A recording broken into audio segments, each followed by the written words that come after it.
Melissa, I want to start with a new filing from Mississippi. How could this case potentially alter reproductive rights in the United States? Well, Mississippi has offered the court two different paths for dismantling reproductive rights. The first path would be to vitiate viability, which is the marker in pregnancy at which the fetus can survive outside of the womb. It's usually the marker that allows the state to regulate abortion. You cannot regulate pre-viability, but you can post-viability. Mississippi has asked the court to do away with viability as a salient concept in its abortion jurisprudence. The more maximalist approach, though, that Mississippi has also offered to the court is to completely overrule its existing abortion precedents, Roe versus Wade and Planned Parenthood versus Casey. Melissa, we also, of course, have politics at play here. The decision could come next summer, just months before the 2022 midterms. How do the justices consider the political atmosphere, the political ramifications in a case like this? I think it's hard for them not to consider it, at least some members of the court. There are certainly many members of the court who seem eager to take up this challenge. You only need 4 votes to get a case on the court's docket. So there are clearly 4 votes to take this case and to hear it.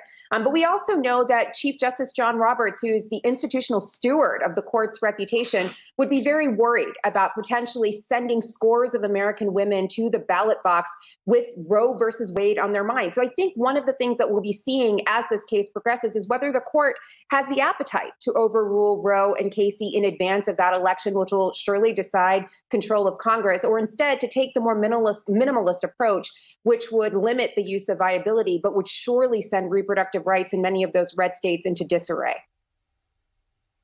Nick, we know that a majority of Americans support access to abortion in most cases. How is this case going to factor into 2022?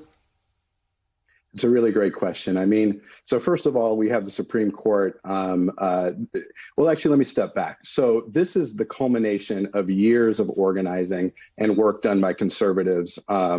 Their eye has always been on this particular case, I think, and trying to overturn Roe v. Wade. And they were able to get a court stack during the Trump years to set this up and set the situation up where we're in currently. But this could also backfire on them politically, because I think millions of women, millions of men out in the country are watching this. And we know that we believe that this case is sacrosanct. And I know we will hit the streets and organize if there is even, if the court decides to move in this direction.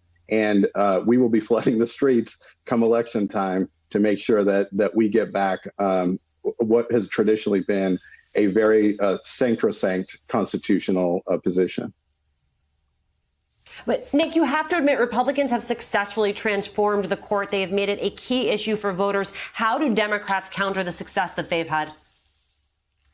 Well, it's organizing and investing at the state and local levels. Honestly, that conservatives have done a great job at stacking the courts. They focus their energy and their time, and we just don't do that. We focus a lot on policy making. We spend a lot of political capital there. But if you watch the conservatives, that's what they do. They pivot. They stack the courts. They focus on state and local governments. And you see that playing out here, where they now have control of state governments across the country in majorities and the courts. And as these things happen, it's a 1-2 punch where the legislatures are passing and moving legislation that is conservative oriented, like this one.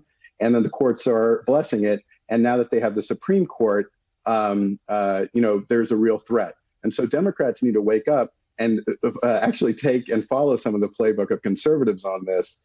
And start reinvesting or actually investing in those places.